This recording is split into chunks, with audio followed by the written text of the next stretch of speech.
vontade. Muitas vezes as minhas orações é para Deus mudar para fazer a minha vontade. E o pastor Ricardo Barbosa disse uma vez que a oração muitas vezes não é para Deus mudar os seus planos, mas para que o meu coração se converta. Então algumas vezes você vai ter que orar, ter o teu coração se converter na vontade de Deus. Está difícil, talvez você sabe o que Deus quer de você, mas você está relutando. Minhas palavras, minha argumentação não vão convencer você. Mas se você lá na sua casa, lá no seu quarto, se colocar de joelho e você falar com Deus, um dia, uma semana, um ano, 2 anos, para Deus converter o seu coração na vontade de Deus, você vai experimentar a boa, perfeita e agradável vontade de Deus. Deus não força ninguém, Ele não força. E eu me dei mal uma vez, fui pregar numa igreja no interior do Paraná, e eu estava pregando assim, e eu olhei para uma moça e falei assim: bom, você vai ser missionário. Não sei o que deu na minha cabeça falar aquele negócio. Você vai ser missionário. Era numa conferência missionária. Terminou o culto, o pastor veio falar comigo aqui na frente e falou assim: você estava bem ou não estava bem quando você falou que aquela moça ia ser missionária? Eu falei assim: eu estava bem. Eu falei: pois é, essa moça, o irmão dela, essa moça era gêmea, o irmão dela faleceu faz um mês. A cidade foi abalada, porque o irmão estava noivo, no dia que ia casar, eles foram para uma cidade vizinha, quando voltavam de lá, chocaram com o carro, o caminhão passou por cima, e o casal morreu. E ficaram então um mês sem vir na igreja. Hoje vieram na igreja, porque eles ficaram sabendo que um africano ia pregar. E você fala para ele para ser missionário? Os pais dela estão lá fora que ele falou com você. Aí eu olhei assim, se tinha algumas portas assim na igreja, não tinha. A única porta para entrar e sair é a mesma. Então eu estava perdido, estava queimado 2 vezes. Aí eu fui lá. Quando eu cheguei lá, aquela senhora falou assim: você não está falando sério. E todos os irmãos da igreja olhando para aquela senhora, olhando para mim: você não está falando sério? Que história é essa? E ela, acho que todo o sentimento que ela tinha do filho que morreu, jogou tudo para cima de mim, falou um monte de coisa. E ela falou assim: você não é homem de Deus toda numa, você tem que ir embora, você não pode mais pregar nessa igreja, pastor, você não pode pregar aqui, esse é falso profeta. E falou. Eu falei: meu Deus do céu, Jesus da massa. Eu pensei que já tinha sofrido tudo, eu não tinha culpa, Jesus. O pastor falou assim: irmão, eu tenho vergonha de trazer o irmão aqui amanhã. Então, irmão, vamos em casa agora, pegar a tua roupa, vamos levar na rodoviária, o irmão tem que ir embora então hoje. E eu fui voado daquela cidade, fui embora. E lá no ônibus eu falei assim: mas Deus, por que o senhor fez isso? 2 anos depois, mas antes de eu sair de lá, antes de eu ir embora, eu falei para aquela mulher, falou assim: Deus não força a porta. Jesus Cristo é muito educado. Ele vai bater na sua porta. Se você abrir, ele vai entrar. Ele é muito educado. Não chega, faça a minha vontade. Não, está dizendo assim: quer fazer a minha vontade? Quero te usar. Se você falar assim: se eu esse aqui, ele vai te usar. Fala assim: eu não quero. Então tá, fica assim. Mas ele vai estar falando o tempo todo. Através da música que você cantou, ele está falando com você. O pastor falou, está falando com você. Você foi lá em São Paulo, está falando com você. Ele ligou o rádio lá, Deus falou com você. Deus está falando o tempo todo. Não é porque eu estou falando aqui que você, Deus está falando comigo hoje. Não, Deus está falando várias vezes. Hoje só está tentando falar mais uma vez para convencer você. E aí então, fui embora. 2 anos depois, essa moça foi no Japão. Lá no Japão, ela foi passear e ela conheceu, foi lá visitar uma igreja de brasileiro. E lá tinha um pastor que estava orando a Deus para que Deus lhe desse uma esposa. O pastor era brasileiro. Está pedindo a Deus que Deus lhe desse uma esposa. E como sinal que aquela mulher era a mulher de Deus para ele, tinha que vir no Brasil e levar alianças. E essas alianças têm que servir no dedo dele e dessa moça. E essa moça foi no Japão, levou as alianças do seu irmão e da noiva dela que faleceram. Chegaram lá e o pastor era sempre assim. Chegou uma irmã, já ficava mudando assim, fazendo aquelas perguntinhas. E aí uma hora então, o pastor perguntou para aquela irmã: Deus serve no Japão. Oh, pastor, faz tempo que eu estou muito triste. Meu irmão morreu faz 2 anos. Olha, eu estou tão triste que eu acabei com. Eu sei onde é que eu vou. Eu levo as alianças, aliança dentro da sua mão. Misericórdia. Senhor, muito obrigado, muito obrigado. Aí eu falou assim, muito obrigado por quê? Não, porque eu estou orando a Deus para Deus mandar uma mulher. E é você? Pastor, não é assim que se canta uma mulher. Aí ela falou assim, pastor falou, então aí as alianças? Não, pastor, me dá sua filha. Aí ela deu para o pastor tirou, colocou o dedo dentro e falou assim, me faz um último favor, o último favor que eu estou pedindo. Põe só no seu dedo. Se entrar, aleluia. E lá colocou a aliança, e a aliança serviu. O pastor levantou, louvado seja Deus, ele está aqui na minha loja. Eu falei assim, mas eu não falei nada com você.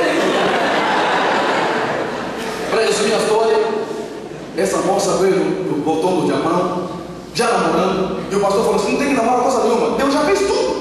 Eu não tenho mais de te conhecer. Deus já mostrou tudo que você tem. Minha esposa, vamos logo no Brasil e casar logo.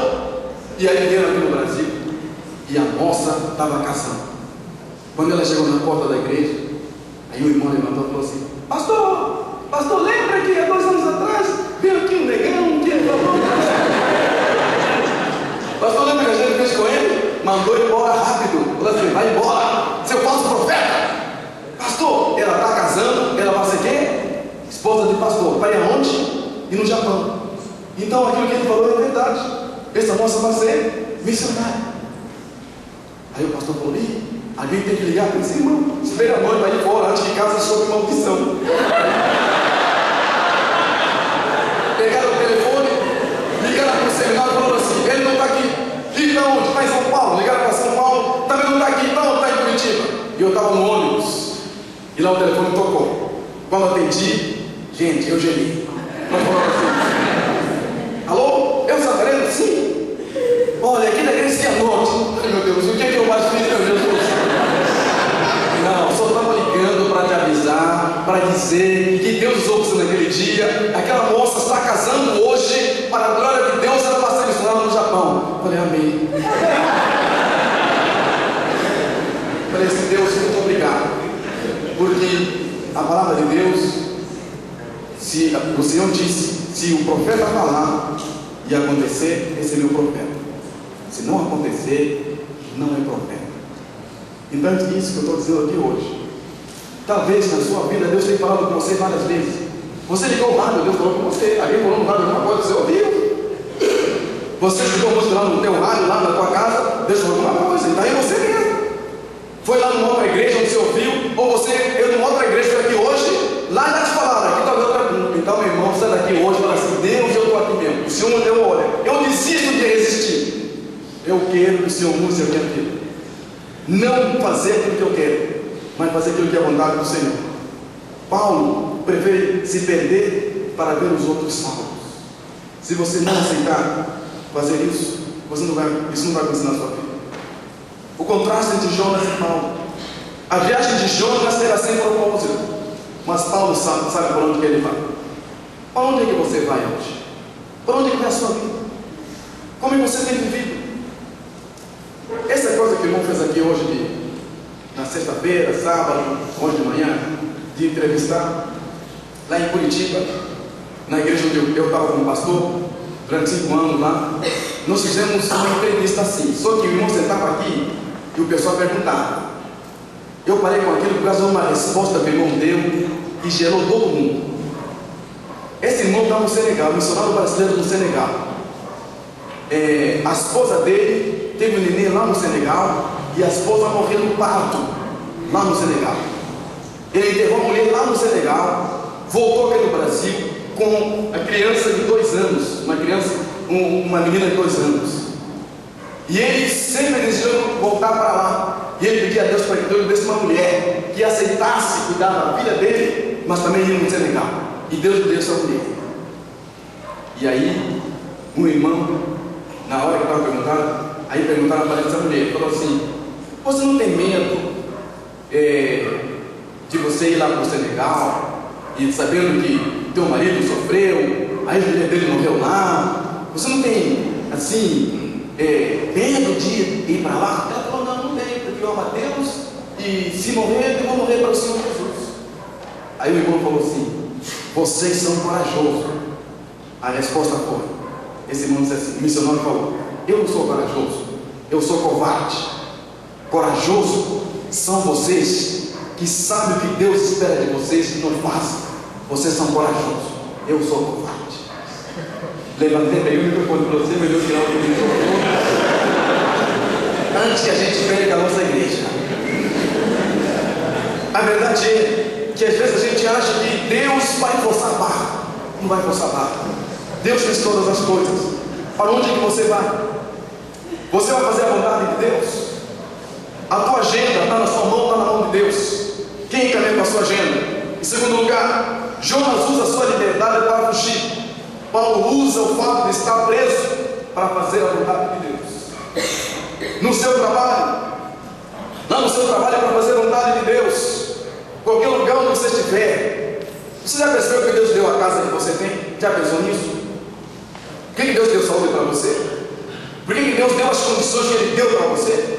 Sabe para quê? Para honrar o nome dEle, para viver para o Senhor. Tudo que você tem, a tua casa, o teu carro, a tua roupa, o teu dinheiro, o teu emprego, a tua saúde, a tua vida, não é teu, é do Senhor Jesus. E tem dia que Deus vai fazer o seguinte, agora faça isso. Sim, Senhor, eu vou fazer, vai lá fazer. E você não imagina a alegria de servir a Deus.